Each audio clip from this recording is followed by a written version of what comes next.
On the morning of Wednesday, August 29th, 2012, a 27-year-old woman named Claire Holloway boarded a regional train leaving Prague, heading toward a small Czech village called Domažlice. She was traveling alone, just a few days into what was supposed to be a month-long backpacking trip across Eastern Europe. Claire was American, and she had saved up for over a year to take this trip. Her plan was simple: avoid the touristy spots, go off the beaten path, and really immerse herself in local cultures. So far, it had been great. Beautiful landscapes, quiet towns, friendly strangers.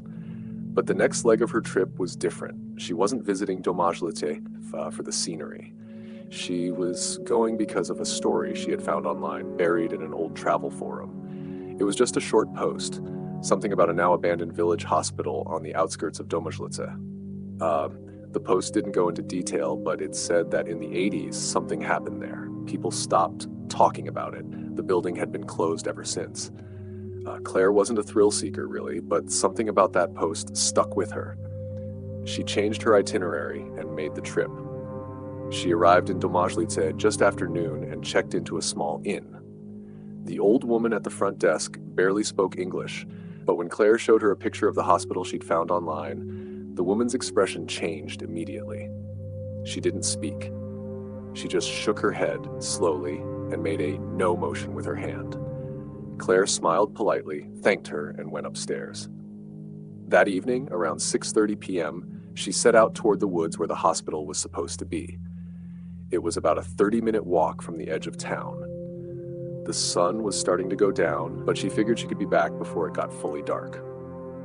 She finally reached the hospital around 7. It was bigger than she expected, a 4-story concrete building covered in vines and rust with several windows boarded up. The main entrance had a heavy metal chain across it, but the side door had been forced open at some point, probably by other curious travelers.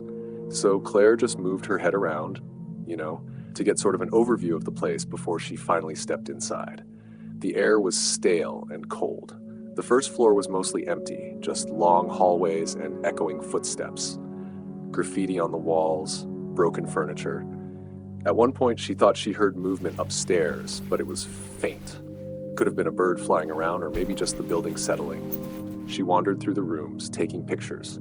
Some still had old hospital beds and rusted equipment. In one room, the wallpaper was peeling back in sheets, revealing handprints, child-sized ones, pressed into the plaster beneath.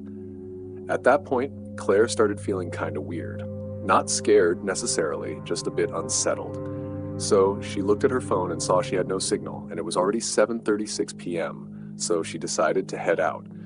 As she retraced her steps through the hallway, she passed a rusted elevator at the center of the building. The doors were slightly open. She glanced inside. It was pitch black, but she thought she saw something move. She froze. A second later, the elevator creaked. Not a loud sound, just a soft, mechanical twitch like the old wires were shifting. Then, from deep inside the shaft, she heard a voice. A man's voice. It said, "You're early." The second Claire heard that, she ran. She didn't look back. She sprinted down the hall, out the side door, and back into the woods. She didn't stop until she was in sight of the village lights. When she got back to the inn, the old woman at the front desk was still there. Claire didn't say anything. She just went straight to her room and locked the door. The next morning, Claire checked out early and left town. She never posted about the hospital online, never spoke about it to her friends. But 6 months later, while going through the pictures on her phone, she came across one she didn't recognize. It was kind of blurry, grainy even, shot in near darkness. It showed the hallway of the hospital, and standing just in front of the elevator was her, back turned, phone in hand.